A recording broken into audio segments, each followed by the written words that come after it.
6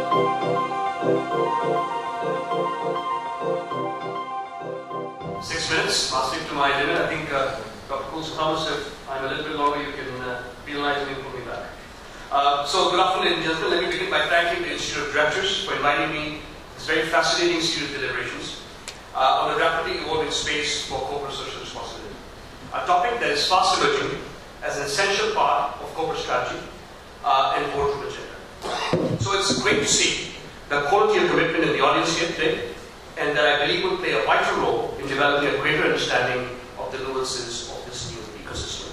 So, over the next 5 or 6 minutes, and these 4 are: number 1, outlook towards the 2% mandate; number 2, areas of board strength that can accelerate the CSR agenda; number 3, commitment of resources to projects for the long term, and perhaps most importantly, taking ownership for project delivery and success measurements. So let me begin with the outlook first. We're all familiar with what the legislation requires companies to do, so I won't get into details of this area. What I do want to stress is the way this 2% mandate is looked at. So is it a tax or another cost of doing business? Or should the focus be on compliance alone? Or are there other benefits to be gained? The answer may seem obvious, but in reality we are some distance away from mapping the true potential of the organized approach that's been introduced in this very important area. The 2% mandate is an opportunity for companies to bring in, and let me stress on this, formal commitment, scale, and most importantly, sustainability, to what has always been central to the agenda of any business foundation. And it is the board's involvement that is going to play a decisive role here, as this has the ability to cross-leverage and also enhance the value proposition for everybody that's concerned. We do see a promising recognition of this potential across a relatively small number of companies in our country that is starting to help CSR find a very robust and a business-like onboarding. So this makes for a very exciting first step.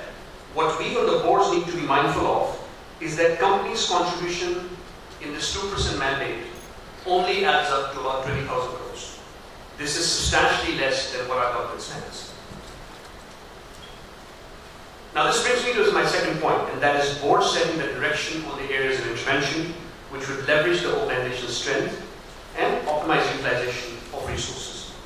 With limited financial resources and geographic reach available to CSR charters, boards must strive to innovate. They must leverage the subject matter expertise and use their personal ability to influence project design and delivery to maximize the effectiveness and the impact of what these projects make. For example, at Abbott, we're leveraging 100 years expertise in nutrition to help address a great need in malnutrition. We have designed this engagement in partnership with the global NGO Path. It's a global non-profit organization that uses an ultra-rice technology packing vitamins and minerals into rice-shaped grains.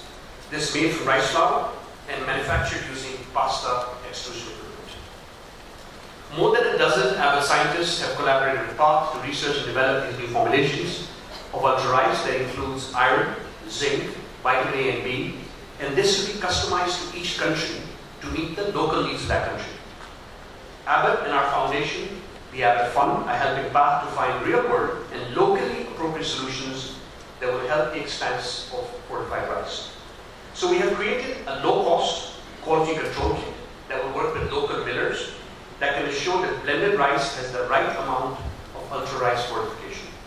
And we are pursuing new distribution channels beyond the traditional channels that we have in the pharma industry. That includes schooling programs and other government-sponsored programs.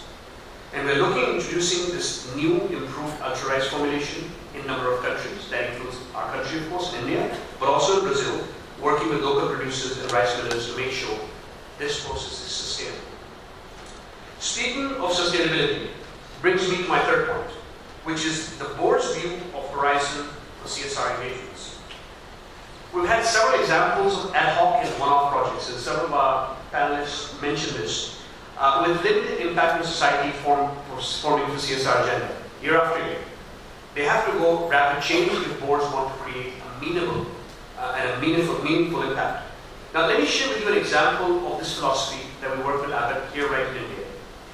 In collaboration with the Indian Thyroid Society, the Association of Physicians, and various pathology laboratories, we've been running a program called Making India Thyroid Aware. This program aims at building awareness among citizens and about thyroid disorders and their symptoms. There was a recent EPI study, I don't know how many of you saw this in the newspapers. It said that 1 in 10 individuals in our country may be suffering from thyroid disorder, and women are 3 times as likely to be susceptible to thyroid disorders. Awareness of these disorders is very low. There are nearly 50 million Indians suffering from thyroid disorders. So as a company, we saw an urgent need to spread awareness around thyroid disorders and make information and diagnosis available to more and more people.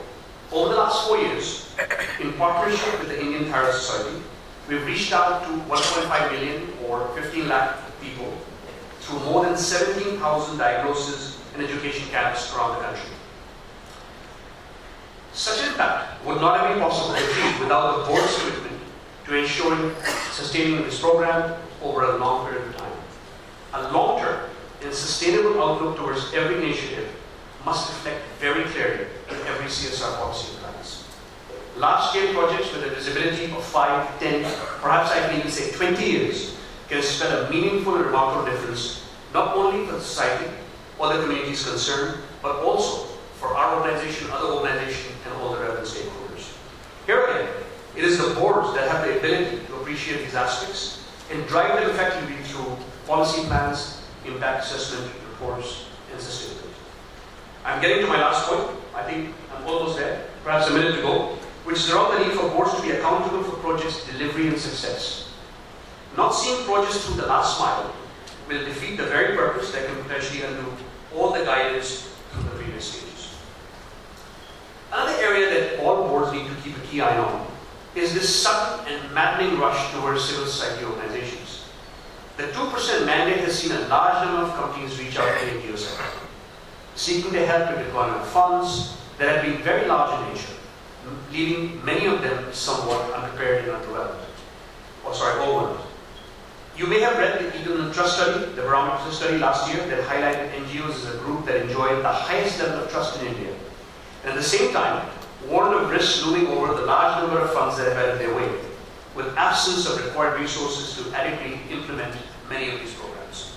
Having said that, it is the NGOs that we not only need to work with and nurture along the way, but we must build on their significant understanding of societal issues and experience of working at the grassroots level. To sum up, I would say that boards have a very important role and responsibility in CSR. The world is looking at our country with a renewed sense of hope and optimism.